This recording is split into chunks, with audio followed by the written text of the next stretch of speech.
The trial of Jesus is the most famous in history. It took place nearly 2,000 years ago, and it galvanized all of Jerusalem. Jesus was brought before the Jewish court, the Sanhedrin. He was accused of blasphemy, of claiming divinity, referring to himself in the words, "I am," and he was found guilty. The Jews were an occupied people, powerless to execute the death sentence. The Roman governor, Pilate, would have to render judgment. Jewish leaders brought Jesus bound before him. The trial of Jesus fascinates us still.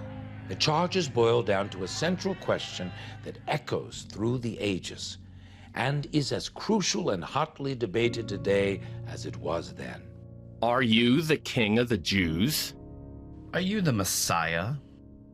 There is no more important question we can ask. To answer it well, we must unpack that mysterious title, Messiah.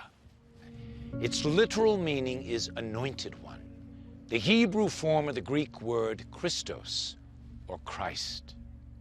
Yet Messiah suggests more. A priest who will build God's temple, a prophet who will speak for the Lord, a long-promised king who will liberate God's people, conquer their enemies, and place them under his feet.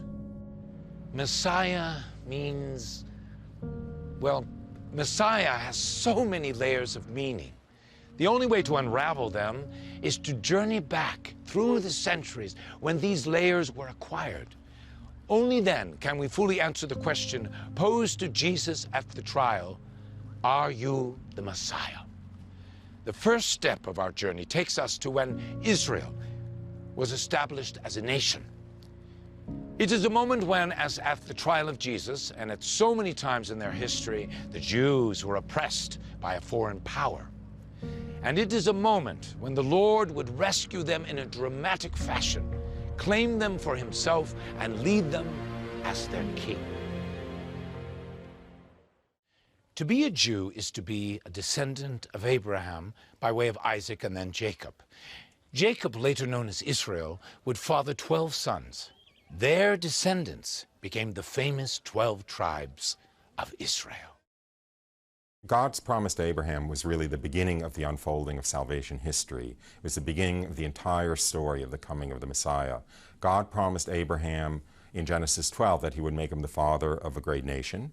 And then in Genesis 22, even more tellingly, when Abraham was willing to sacrifice his only beloved son Isaac, because you have done this and have not withheld your only beloved son from me, I will indeed make you the father of a great nation, and your descendants shall multiply like the sand on the seashore, and through your seed all the nations of the earth shall be blessed. While the Jews or Israelites became a people through God's covenant with Abraham, it took them hundreds of years to become a nation.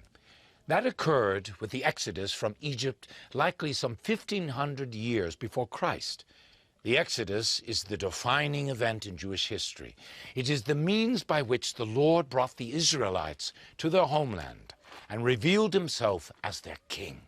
Pretty soon after Abraham, his entire clan moved to Egypt because of a famine, and then ended up in slavery in Egypt. And then it was 400 years before they came into their own land.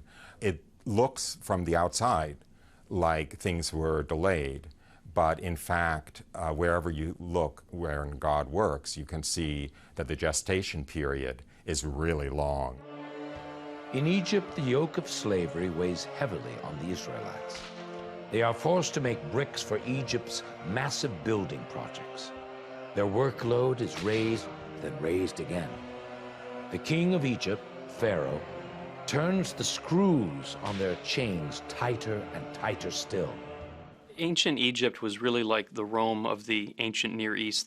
The pharaohs were the most powerful men of the age. All the other nations were vassals or servants of the pharaoh, and they addressed the pharaoh in these obsequious terms like your footstool, your throne, the ground upon which you walk. And it's interesting, there's even these footstools, or the remains of the floors of the pharaohs had even been decorated with images of the pharaohs stomping on their enemies.